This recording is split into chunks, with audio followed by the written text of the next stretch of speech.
کیا سارے presiding officers اپنے اصل ریزلٹس کے ساتھ ریٹرننگ افسر کے دفتر تک پہنچتے ہیں؟ پھر یہاں پہ یہ ہوتا ہے کہ کچھ قبیلے ایسے ہوتے ہیں جن کے سردار پورے قبیلے کا سودا کرتے ہیں۔ دھاندلی کی پیداوار، لوٹے، ڈاکو، جھرلو اور فراڈ الیکشن، اس جیسے الفاظ ہماری سیاسی اور انتخابی یادداشت کے ساتھ چپک کر رہ گئے ہیں۔ آئے روز سیاسی نظام مفلوج اور سیاسی جماعتیں ایک دوسرے سے گتھم گتھا رہتی ہیں۔ ٹاک شو پاکستان بے نقاب کر رہا ہے ان تمام ہتھ کنڈوں اور حربوں کو جو پاکستان کے انتخابی نظام کی تباہی کا باعث بنے۔ الیکشن کمیشن آف پاکستان کے سابق عہدیدار رانا محمد اسلم خان پاکستان کی انتخابی تاریخ میں دھاندلی اور غیر آئینی اقدامات پر روشنی ڈال رہے ہیں۔ ٹاک شو پاکستان اس تاریخی سلسلے کی 5ویں قسط پیش کر رہا ہے۔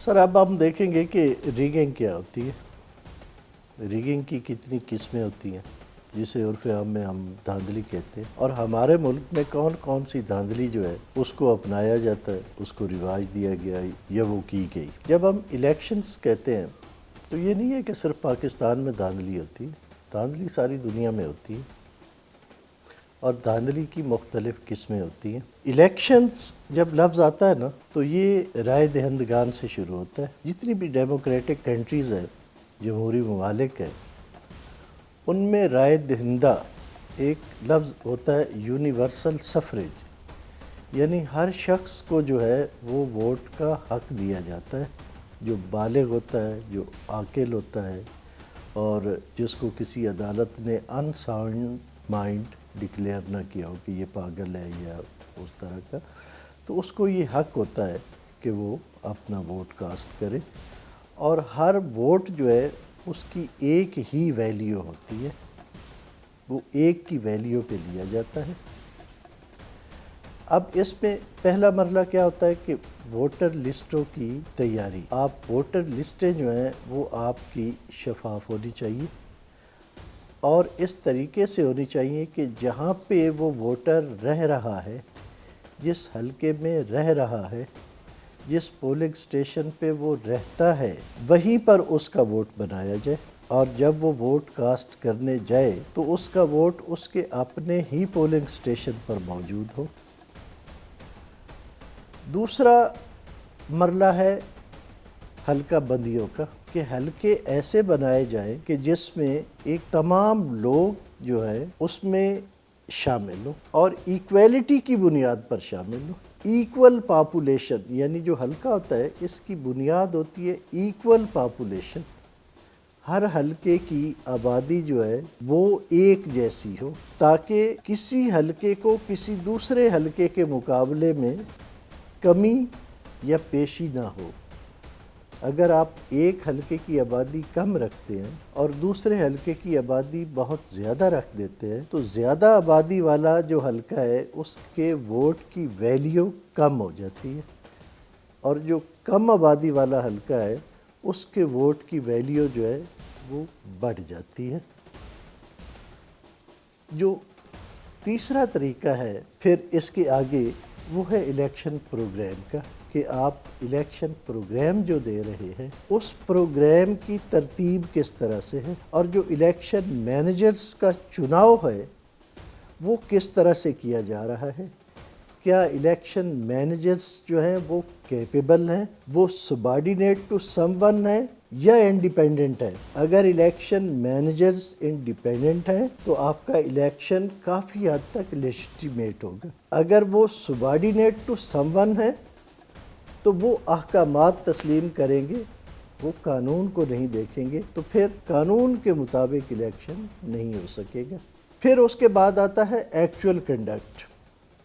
ایکچول کنڈکٹ میں دو چیزیں بہت امپورٹنٹ ہیں، ایک جو الیکشن کا عملہ ہم لگاتے ہیں، اور دوسرا پولنگ سٹیشن جو ہم بناتے ہیں، کہ پولنگ سٹیشن کی لوکیشن امپورٹنٹ ہوتی ہے، اور عملے کی اپوائنٹمنٹ امپورٹنٹ ہوتی ہے. ایک تو عملہ تربیت یافتہ ہے یا نہیں ہے، پھر جو عملہ لگایا جا رہا ہے کیا ڈیوٹی بھی وہی کر رہا ہے یا کوئی اور کر رہا ہے، اور کس حد تک وہ عملہ جو ہے وہ غیر جانبدار ہے. پھر جو پولنگ اسٹیشن کی لوکیشن ہے کیا وہ کسی ایسی جگہ پہ ہے جو ایک کینڈیڈیٹ کو فیور کر رہی ہے اور دوسرے کینڈیڈیٹ کو فیور نہیں کر رہی ہے.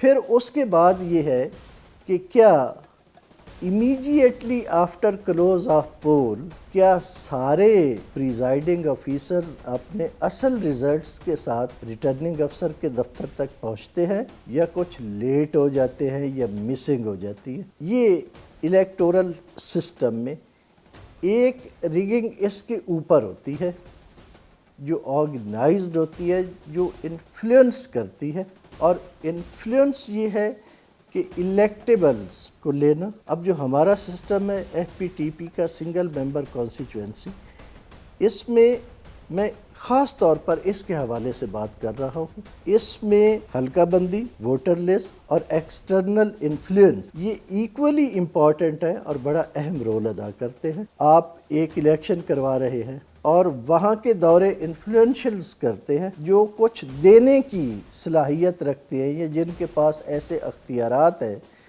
کہ وہ ووٹرز کو کچھ آفر کر سکتے ہیں، تو وہ ووٹرز کو موٹیویٹ کرتے ہیں. تیسرا ایک اور پہلو جو ہے وہ ہے جو آج کل بہت رواج پا چکا ہے، جس سے الیکشن بہت مہنگا ہو چکا ہے، اور یہ میں نے دیکھا ہے کہ مہم کے دوران، الیکشن مہم کے درمیان جو لوگ جن کے پاس پیسے ہوتے ہیں وہ بیگ بناتے ہیں.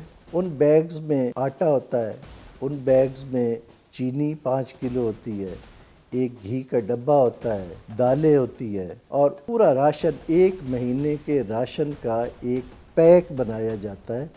اور ہر ڈبے کے اوپر اس کینڈیڈیٹ کا جو ہے وہ سٹیکر لگا ہوا ہوتا ہے. وہ بنوائے ہی اس طرح سے جاتے ہیں اور پھر وہ ووٹروں کے گھروں میں بھیجے جاتے ہیں. یہ ووٹرز کو جو ہے یہ بھی ایک پرچیز کرنے کا طریقہ ہے. اب وہ کسی بہانے سے بھی آپ بھیج سکتے ہیں، جی عید آ رہی ہے، یہ ہے جی وہ فلاں نے بھیجے ہیں. اور بہت سارے لوگ، آپ ہمارے بہت ساری اب مڈل کلاس ہماری جو ہے وہ خط غربت سے نیچے چلی گئی ہے، تو وہ کہتے ہیں چلو 1 مہینے کا راشن تو آ گیا. پھر یہاں پہ یہ ہوتا ہے کہ کچھ قبیلے ایسے ہوتے ہیں جن کے سردار پورے قبیلے کا سودا کرتے ہیں، یعنی وہ کسی کینڈیڈیٹ سے پیسے پکڑتے ہیں اور وہ کہتے ہیں کہ جی اتنے میرے ووٹ ہیں وہ میں آپ کو کاسٹ کرواؤں گا اور فی ووٹر جو ہے وہ اتنے پیسے لے لوں گا. وہ پیسے لے لیتا ہے.